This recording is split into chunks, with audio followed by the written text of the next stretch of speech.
ng mga nagbabagang balita. Kukuha ng National ID mula sa PSA, bumila at natulog sa labas ng tanggapan. Panibagong rollback sa presyo ng mga produktong petrolyo, namumuro sa susunod na linggo. Libo-libong isdang tamban, dumagsa sa dalampasigan sa Pasakaw. Mga produktong pagkain with a twist na proudly made in Kamsur, tampok sa trade fair ng DTI.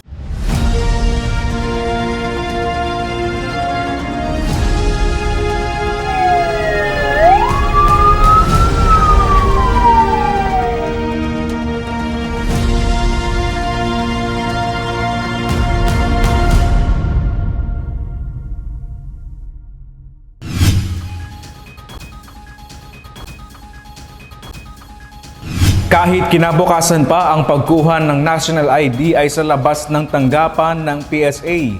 Natulog ang ilang kukuhan yan. PSA tinutugon na umano ang insidente at may panawagan rin sa sektor na kukuha ng National ID. Si John Amador sa detalye. Yan po talaga sa dirinindihan na desisyon. Kung ako lang puton, dahil ko yan tutugutan kasi sa seguridad nila, sa seguridad din kang mall. Kaya lang dahil na rin siguro sa paghihirak and nagulay man kami kang mall management. Maski ang mall management nahihirak din, nakikiulay ang mga tao. Ang nahihiling po kayo sa social media, makahirak sila dahil yaon sila sa kali nagtuturog. Pero pag kinaulay mo po ini mga tao, ang mas nahihirak kami duman sa punto na pag nag-uli po kami, sir, dahin na po kaming pamasahe pang pagbalik.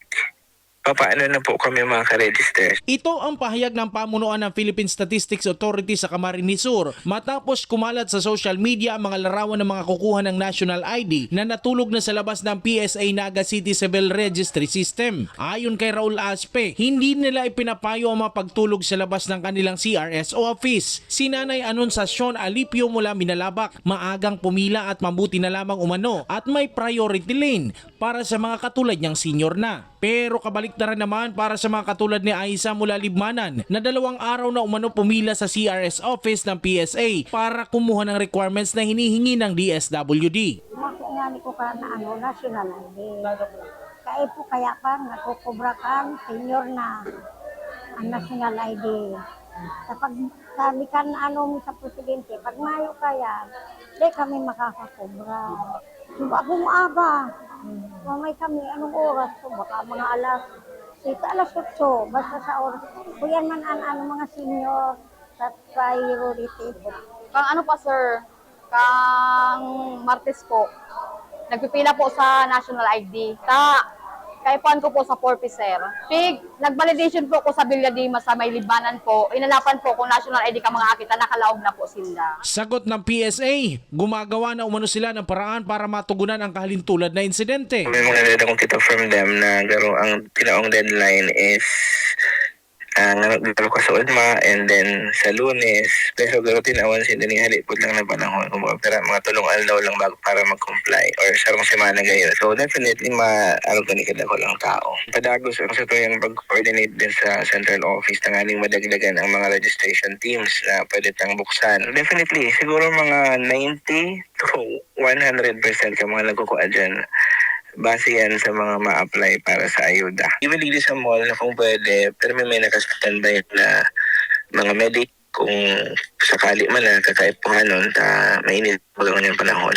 Panggawa, kung pwede may naka-standby din na water stations.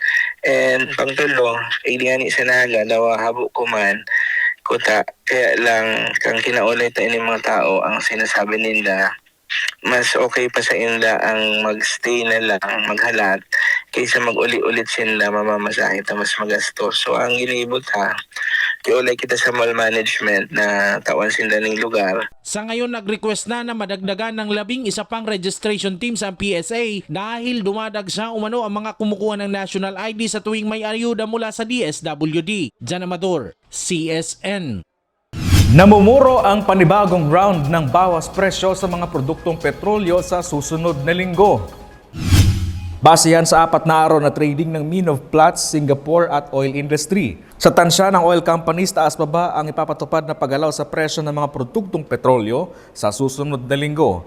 8 hanggang 10 pesos per liter ang posibleng babawas sa diesel habang may inaasahang taas presyo naman sa gasolina ng hanggang piso. Sa Lunes, inaasahang magiging pinal ang halaga ng dagdag bawas sa presyo ng mga produktong petrolyo. Tumaas ang bilihan ng palay sa Camarines Sur, ngunit sa kabila ng mataas na bili ng NFA, bakit kaya sa mga pribadong komprada mas pinipiling ibenta ng mga magsasaka ang kanilang ani? Si Regine Bues ang detalye. Matagal nang hinaing ng mga rice farmers sa Camarines Sur ang mababang presyo ng palay na nakakaapekto sa kanilang kita. Ngunit ngayong tumaas na ang bilihan ng palay sa probinsya, tila nabuhayan naman ang ilang magsasaka lalo na ngayong anihan. Base sa datos ng NFA Camarines Sur, 29 pesos ang farm gate price ng palay. Ngunit karamihan sa mga magsaka mas pinipiling ibenta ang kanilang ani sa mga private komprada sa halagang higit kumulang 20 pesos na malayong-malayo kung ikukumpara sa binibiling halaga ng NFA. Ito ay dahil mas mabilis ang transaksyon at may ilang komprada na nagpapautang ng abono at gamot kontra peste. Pagpaani kasi namin, pinagbili namin yung mga palay doon sa komprada. Mas mahal ang NFA. Kaso sa komprada, doon kami kumukuha or umuutang ng mga abono, medisina. Tapos minsan, nag-uutang din kami ng pera, yung kapital. Kasi minsan wala kaming kapital. Kulang yung budget namin. Pa naanuan ko man sinda kung halimbawa naglangkaw ang presyo, tiglalangkawan ko man giraray sinda. Kung nala sa last buy, pigla last buy ko man. Dahil man ako ito bagang pag presyong nagbaba, ngay baba man tulos. O pag nag-last buy, ila-last buy ko man sinda. Pag ang kaulay ko lang, may minsan maduman na idadaraw ng paroy. O tapos masabi na ko kayan. O pag inipo niya ako na last buy, iyo man giraray sila yung presyo.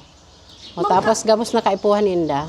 Digdi man nagkukuha. Poon sa doot, sa kuhol, abono, medisina, ay mga insecticide.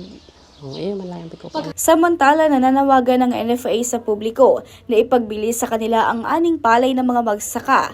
Ang mga mabibiling palay ay gagamitin para sa buffer stock ng ahensya sa tuwing may mga kalamidad.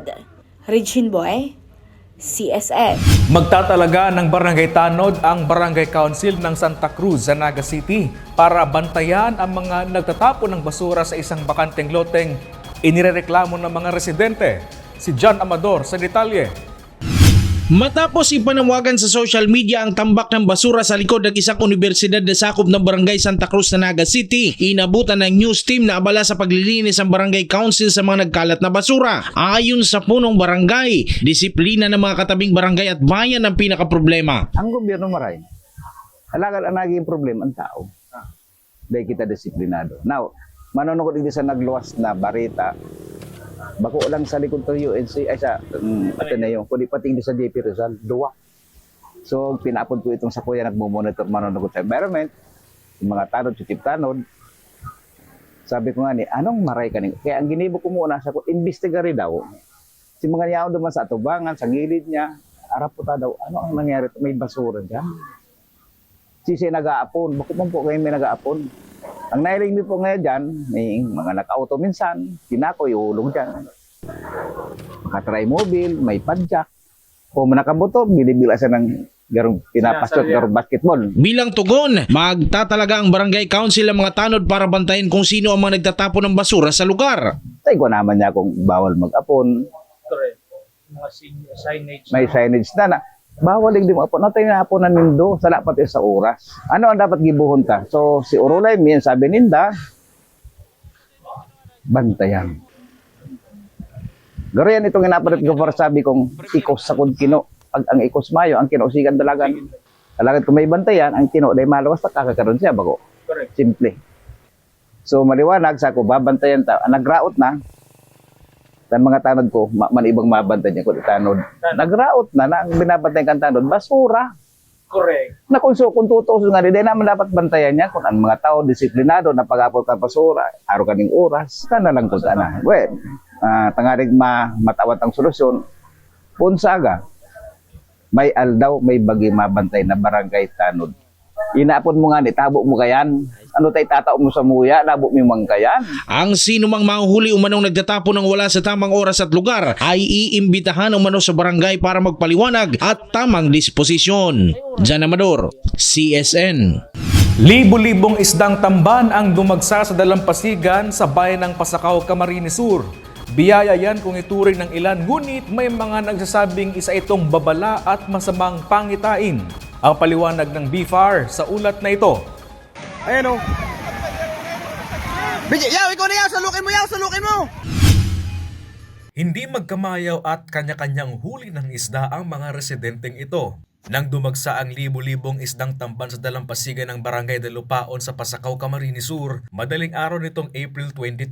Ang ilang residente with bare hands ang paghuli ng isda, habang iba naman ay gumamit ng lambat sa panguhuli na itinuturing rin nilang biyaya. Ayon sa uploader ng video, nagising na lang sila sa kakaibang ingay at galaw ng tubig mula sa dagat at dito na tumambad ang naglulundagang mga isdang tamban. Ayon sa Bureau of Fisheries and Aquatic Resources o BFAR, isa itong uri ng sardinas na sardinela na matatagpuan sa mga tropical at subtropical na karagatan kung saan mas mainit ang tubig.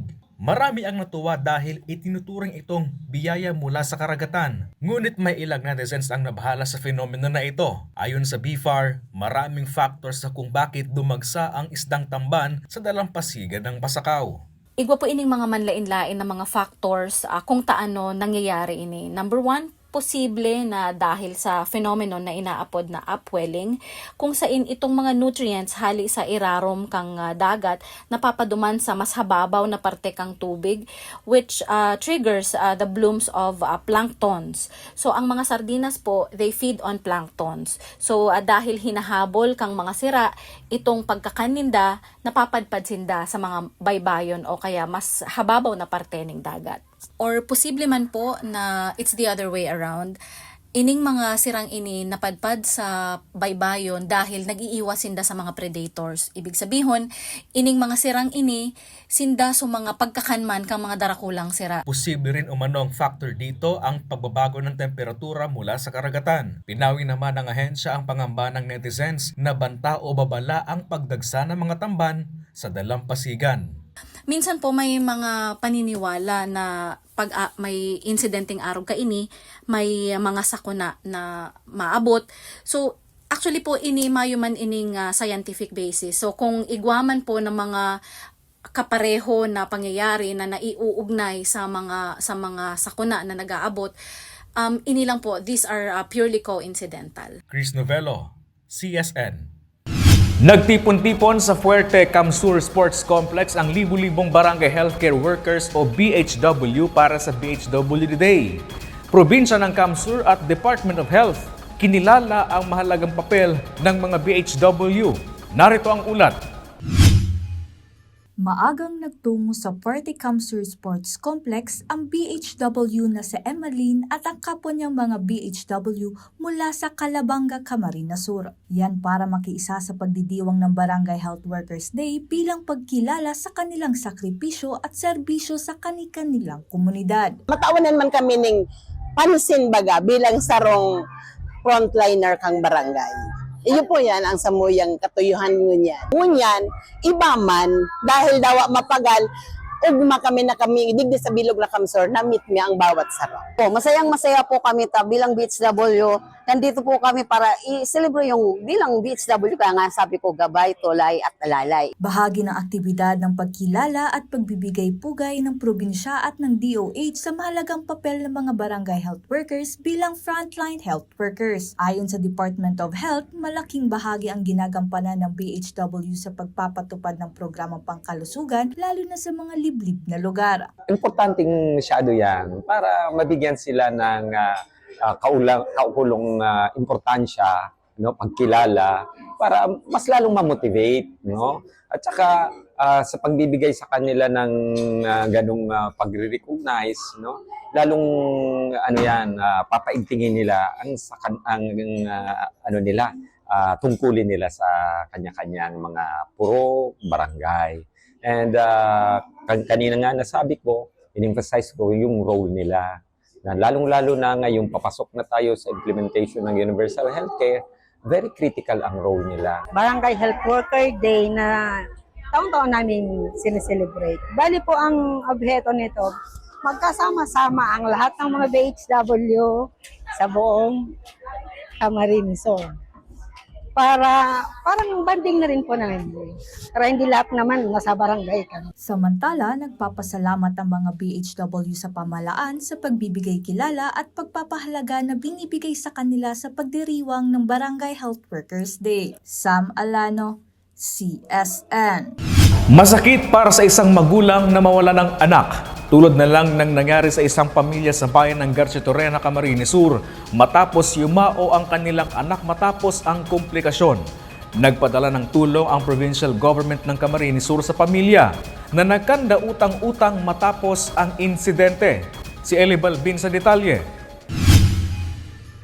Marso ngayong taon nang makaranas na komplikasyon na dulot ng appendicitis ang 25 anyos na SK chairman ng Barangay Tamiawon, Garchitorena, Camarines Sur. Agad siyang isinailalim sa operasyon at nanatili sa pagamutan upang magpagaling. Sa kabila ng kanyang kondisyon, nagpa siya umano ang SK chairman na umuwi na lamang sa kanilang tahanan upang doon ipagpatuloy ang kanyang pagpapagaling.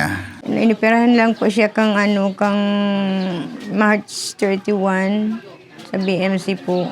Tapos po pag nagbalik po kami digi kang Wibes, kang pizza sheet, pizza 16, Wibes ba yun 16. Sabi niya, mama, makusog na po ako, mauli na po kita duman sa Tamiawon ta. Duman po sa Naga, duman siya nagpapahingalo pakaluwas mo, sabi niya, mauli na po kita mama, ta duman po sa Tamiawon, maka-relax na daw siya. Makusog na ngayon ako, mama. Gayunpaman nitong Sabado, bigla umanong inatake ang batang opisyal dulot ng komplikasyon ng kanyang kondisyon. Agad siyang isinugod pabalik sa ospital ngunit habang sakay ng kanilang motorbangka na patungo sa ng pagamutan nang ito ay bawian ng buhay. Nag-abot kaming bibisig sa Tamiawon. Pag Sabado po, inatake po siya. Saka po siya na bawian ng buhay ng alas 10 ng aga. Tapos gusto niya ko magbalik pwede sa hospital.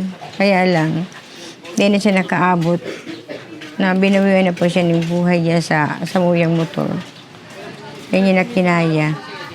Nagkomplikasyon po sa iyang inipiraran.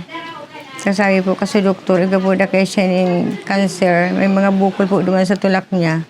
Yun na po dito naging komplikasyon.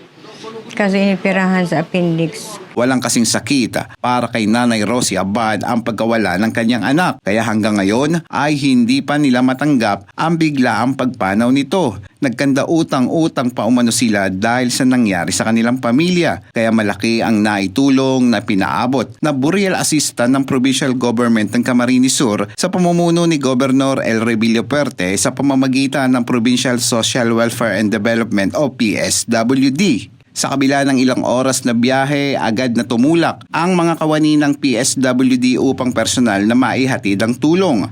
Malaking kaginhawahan ang agarang tulong pinansyal ng PSWD lalo na't kapos sila sa buhay at nahaharap sa mabigat na gastusin bunsod na biglaang pagpanaw ng kanilang mahal sa buhay. Kaya kula po yung tabang nahaliin ikigob para po matawang kong graray siya ng pag magagamit ko iniduman sa iyang pag 40 days. Tapos may mga bayadan pa nga hanggang ngunyan may mga bayadan pa kami. Nagpapasalamat po ako sa tuyang gobernur si Gob Elray sa pagtaon niya ni asistensya na 20K.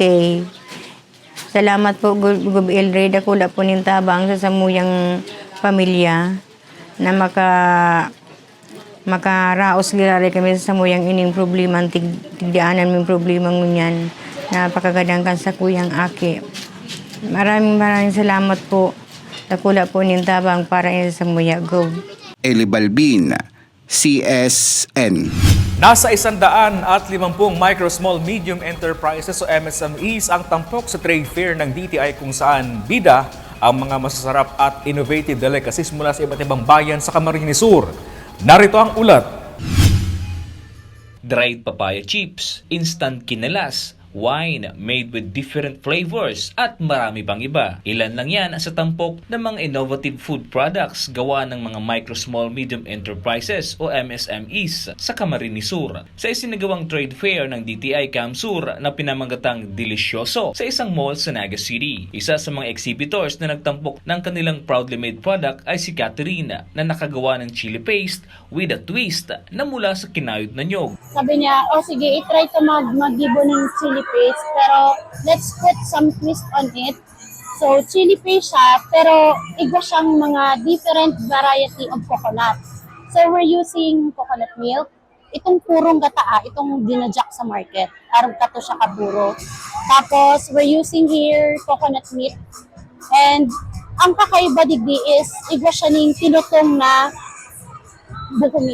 coconut milk. Ang mga estudyanteng ito mula sa Governor Mariano Villafuerte Community College sa Libmanan, itinampok rin ang kanilang upo tart. Ang nagsimula lang po talaga itong upo tart ay napanaginip lang po na isang member ng company kung sino gumawa po nito. So, napanaginipan niya lang po na pwede palang gawing upo tart, yung gulay na upo. Malaking bagay umano ang aktibidad para sa kanilang mga entrepreneurs, lalo't nabigyan sila ng pagkakataon at avenue na maipakilala ang kanilang produkto. Ayon sa DTI, ang ganitong trade fair ay mahalaga upang mapalakas ang lokal na ekonomiya at mahikayat ang publiko na tangkilikin ang sariling atin. Trade fair is a very good platform where we can entice a lot of buyers, shoppers, and consumers to buy products. So that's one. And also, through trade fairs, they are able to have market link with some potential institutional buyers. Yung mga buyers na every now and then will buy, take orders of their products. Actually, that's what we look forward to. Yung mga innovation, innovative products, is very important kasi yun naman talaga ang goal ng DTI, to continuously develop new products. Kasi ang ating mga buyers, very choosy na ngayon. So, you have to respond to what the market needs. Nagpasalamat ang DTI sa suporta mula sa stakeholders tulad ng provincial government ng Camarines Sur dahil sa suporta sa mga MSMEs at kani-kanilang produkto na malaki ang potensyal na mai-market hindi lang sa domestic, maging global market. Very supportive sila. Kaya I'm so happy nga with Camsur because most the private and the government sector, lahat nagpa-participate sa mga ganitong project. Actually, from day one, very supportive talaga yung ating provincial government. We started this partnership with then Governor Luigi, now Congressman Luigi, and then nung maging governor naman si Governor Elray, napuntigin natin to. Talagang they really support every single development. And sabi nga nila, talagang in business, talagang there's really hope for any local economy to grow. That's why 100% yung support ng ating provincial government through Governor Elray. Tatagal hanggang Abril 27 ang trade fair. Nick De La Cruz, CSN. Maging farm to export. Yan ang bisyon ni Camarines Sur Governor Elray Villafuerte sa Purple Yam o ube. Probinsya magtatatag ng development program para mapalakas pa ang ube industry sa probinsya. Si Regine Buesa Detalye. Halo-halo will never be the same without this purple ingredient, ang purple yam o ube. Hindi pa matatawag ang halo-halo kung walang ube. Parang kulang rin yun kung kung walang ube. Ayon sa halo-halo vendors na sina Elsie at Saira, malaking bagay yung ube sa lasa at kulay ng halo-halo. Kahit umaabot na sa humigit kumulang 60 hanggang 70 pesos ang presyo ng ube kada kilo, hindi nila ito inaalis sa kanilang mga halo-halo. Mas masarap po sa pangpaganda sa halo. Isa ito sa halo na sinasama dito. Masarap kasi ang ube pag ang halo-halo pag may ube. Pampaganda sa kulay. Sa Camarines Sur na isa sa mga top producer ng nasabing root crop, target pang palakasin ng industriya ng ube. Inaprubahan sangguni ang panlalawigan ng isang ordinansa na nagdedeklara sa ube bilang priority crop ng probinsya, kasabay ang pagtatag ng Camsur Ube Development Program. Isinusulong naman ni Governor Elry Villafuerte, Congressman Luigi Villafuerte at Congressman Migs Villafuerte ang pagpapalakas ng industriya ng ube sa probinsya. Sa ordinansa, nakapaghain na rin ng panukala sa Kongreso upang maisama ang ube sa mga priority agricultural products sa bansa. Layunin nito na mapalakas ang produksyon at mapakilala ito sa global market, katulad ng tagumpay ng matcha ng Japan. Madali kasing palagoy ng ube, no? Fruit crop siya, madali lang siyang itanim, pero may market po siya sa buong mundo. Ang DA priority yan, ating Pangulo priority yan. Matagal ko nang iniisip, pinaplano yan. Nakalinya po yan sa national government na program at si Congressman Luigi at si Congressman Mix nag-file na rin sa Congress na gawing priority program yan ng Pilipinas. Kasi kung baga merong matcha, yung green tea, kulay green, tayo itong ube na maganda rin ang kulay, magandang health benefit, madaling itanim. So global product siya at gusto natin Kamsur ang mauna sa buong Pilipinas na makilala ang Kamsur ube. Quality ube, good product. At the same time, ipoprocess natin yan sa fruits and vegetable processing natin sa Pilin na tayo lang ang meron. Samantala, inaasahan na magbubukas ito ng mas maraming oportunidad para sa mga magsasaka ng ube sa probinsya at makakalikha ng karagdagang trabaho sa mga Camarines. Regine Boy, CSN. Patuloy ang pamamahagi ng assistive device ng provincial government ng Camarines Sur. Sa bayan ng Lupi, ilang senior citizen at PWD ang nahandugan ng wheelchair. Si Jem Garcia sa detalye. Hindi hadlang ang layo, may hatid lang ang assistive device tulad ng wheelchair sa mga nangangailangan. Ilang senior citizens at PWD ang nahandugan ng wheelchair mula sa provincial government ng Camarines Sur sa pamumuno ni Governor Elry Villafuerte. Sa bayan ng Lupi, ilan sa nabigyan ng wheelchair ay ang residente ng Barangay Belcruz na sina Tatay Cosme at Tatay Gilbert, na parehong na-stroke. Matapos ma-stroke ay hindi na umano nila maigalaw ang ilang parte ng kanilang katawan. Kung bago kong stroke, eh pa talaga ako nakakalakaw. Pero makalakay pag masiyar, bubaton, pagkakariguson. Bubaton yan, mga ako nakakarigos sa kuya. May mag-shot dati ko kaya. Ngayon, nakakasaldi rin ako. Nakatukaw lang sa bagong plastic, nakakarigos ako solo. Kinakaya ko naman. Ay, man ako. Kaya hindi ko kaya maglakaw ng arayo. Hindi lang. Yan, pagkaaga. Nagbabalad-balad na. Stroke. Tapos, ninanamitis na telepo na din na nakakatindog. Samantala, kwento naman ng tiyahin ni Ayesa ay pinanganak umano itong may cerebral palsy kaya't hindi na rin ito makagalaw. Kinakarga na lamang ito ng kanyang pamangkin kapag maliligo o pupunta sa isang lugar. Bali sa pagkakaaram ko po, na ano po yan, kang talagang pagkaaki niya, iyon na siya.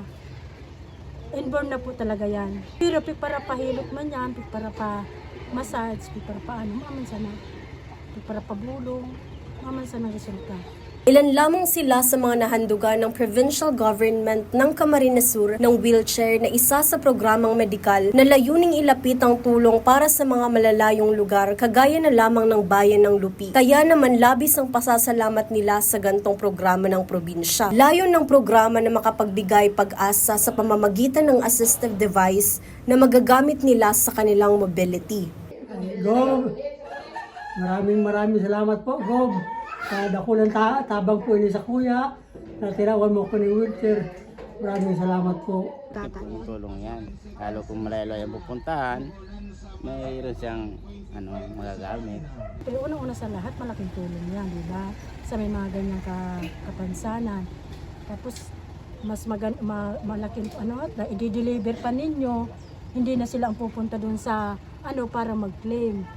Kayo na mismo nag-deliver. Napakalaking tulong yan sa isang may ganyan na kapansanan. Jem Garcia, CSN. At yan ang mga maiinit na balita ngayong araw sa Camarines Sur. Kami ang Kamsur News. Ako po si Chris Novelo. Diyos mabalos sa pagtitiwala.